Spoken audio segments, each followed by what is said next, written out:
Hey guys, we are back with the topic origin of electric charges and this is our first part. So let's see what is the origin of electric charges. Neutral. तो हमने previous classes में हमने कहीं पे mention किया था कि कोई ऑब्जेक्ट न्यूट्रल होते हैं। तो क्या होते हैं हम इस क्लास में उसे डीपली स्टडी करेंगे। Neutral object, what is the neutral object? The atom contain the positive stationary charge and negative moving charge. अब हमने ये तो देख लिया है कि मैटर, हर एक मैटर एटम से बना होता है और एटम में क्या होता है? Protons and electron. Protons are a positive charge and electrons are a negative charge. But जो पॉजिटिव चार्ज होते हैं वो स्टेशनरी होते हैं। Stationary means at a rest में होते हैं। And the negative charge are a moving charges, means जो नेगेटिव चार्ज होते हैं वो मूव करते हैं, वो इधर उधर घूमते रहते हैं, जबकि पॉजिटिव चार्ज आर स्टेशनरी। तो देखिए, कोई भी एटम हो, कोई भी ऑब्जेक्ट हो, तो उसमें क्या है? Protons, electrons. बट प्रोटॉन्स क्या है? फिक्स्ड है, स्टेशनरी है, वो मूव नहीं कर रहे। But electrons are easily move. Electron क्या करते हैं? मूव करते हैं। तो ये तो हो गया बेसिक एटम से रिलेटेड। तब अब हमें देखना है न्यूट्रल ऑब्जेक्ट क्या है। These two charges being perfectly balanced and the atom is electrically neutral. When these two charges means positive and negative charges.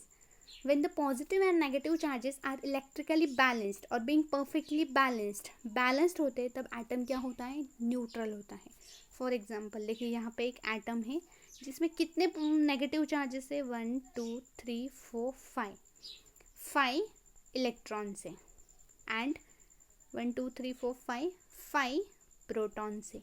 तो इस पे नेट चार्ज कितना हुआ? 0 चार्ज। इसमें नेट कितना चार्ज हुआ?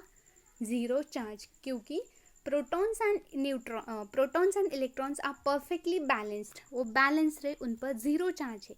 वो न्यूट्रल एटम है, उसमें कोई भी चार्ज नहीं है। तो जिस एटम में proton and electrons are both are same, then atom is electrically neutral. तो एटम क्या होगा? इलेक्ट्रिकली न्यूट्रल होगा। तो देखिए, एक स्टोन है जिसमें 3 प्रोटॉन है 3 इलेक्ट्रॉन है, तो ये क्या बन गया? न्यूट्रल, जिसमें कि नेट चार्ज कितना है? 0, क्योंकि positive negative cancel with each other and they made a 0 charge. यहाँ पे भी कितना चार्ज हुआ? 0 चार्ज, क्योंकि ये बैलेंस है। जितने पॉजिटिव चार्ज है, जितने प्रोटॉन है, उतने ही इलेक्ट्रॉन है। ए बी डस्टर, देखिए डस्टर पे कितने चार्जेस है? 5 प्रोटॉन से एंड 5 इलेक्ट्रॉन से, तो ये क्या बन गया? न्यूट्रल। पॉलीथीन में भी 4 प्रोटॉन से और 4 इलेक्ट्रॉन से, तो ये बन गया न्यूट्रल। तो आई होप आप न्यूट्रल एटम क्या होते हैं ये समझ गए होंगे। क्या होते हैं? जिसमें protons and electrons are being perfectly balanced. जो बैलेंस होते हैं, जिसमें proton and neutrons electrons same होते हैं। तो first question for the homework is what is a neutral atom और neutral object. What is the neutral object और neutral atom? See, अब हमने ये तो देख लिया कि एटम न्यूट्रल भी हो सकते हैं, न्यूट्रल भी होते हैं। तो इस न्यूट्रल एटम को, न्यूट्रल ऑब्जेक्ट को हम चार्ज कैसे बनाएं? न्यूट्रल ऑब्जेक्ट को चार्ज कैसे बनाएं? How do object become electrically charge? किसी न्यूट्रल ऑब्जेक्ट को इलेक्ट्रिकली चार्ज कैसे बनाएं? देखिए, electron can transfer from one substance to another. For example, electron transfer होते हैं, मतलब कौन से चार्ज ट्रांसफर होंगे? सिर्फ इलेक्ट्रॉन्स, क्योंकि किसी भी ऑब्जेक्ट में हमने पहले ही देखा है, जो पॉजिटिव चार्ज होते हैं वो स्टेशनरी होते हैं, रेस्ट में होते हैं, और जो नेगेटिव चार्ज होते हैं वो मूविंग होते हैं। Means electrons are moving charges and protons are stationary charge. Protons move नहीं करते, प्रोटॉन्स कभी ट्रांसफर नहीं होते। कौन से चार्ज ट्रांसफर होते हैं? सिर्फ इलेक्ट्रॉन्स ट्रांसफर होते हैं, नेगेटिव चार्ज ट्रांसफर होते हैं। Electron can transfer from one substance to another substance. For example, if you rub a balloon with cloth, some electron transfer from cloth to balloon. अब देखिए, पहले अगर सपोज हमारा balloon neutral है, neutrals means उसमें number of protons and electrons both are same, both are balanced, तो उसे हम न्यूट्रल कैसे बनाए। देखिए इसमें 4 प्रोटॉन हैं और 4 इलेक्ट्रॉन हैं। इसमें भी, इस क्लॉथ में भी 4 प्रोटॉन हैं, 4 इलेक्ट्रॉन हैं। अगर हमने एक दूसरे के साथ क्लॉथ को बलून के साथ रब किया, उसको रब किया ऐसे, तो क्या होंगे, वो चार्ज ट्रांसफ़र होंगे। बट कौन से चार्ज ट्रांसफ़र होंगे, नेगेटिव चार्ज ट्रांसफ़र होंगे, सिर्फ इलेक्ट्रॉन ट्रांसफ़र होंगे, पॉजिटिव चार्ज ट्रांसफ़र नहीं होंगे। Electrons are transfer and object become electrically charge. हम इसका एक और एग्जांपल देखते हैं। सी, अब हमने ये तो देख लिया कि न्यूट्रल एटम को चार्ज कैसे बनाएंगे, हम रब करके चार्ज बनाएंगे, उसको एक दूसरे के साथ रब करेंगे और फिर वो चार्ज बनेगा। बट कैसे चार्ज होगा, देखिए यहाँ पे देखिए, पहले एक ऑब्जेक्ट ए है और एक सेकेंड ऑब्जेक्ट है, ऑब्जेक्ट बी।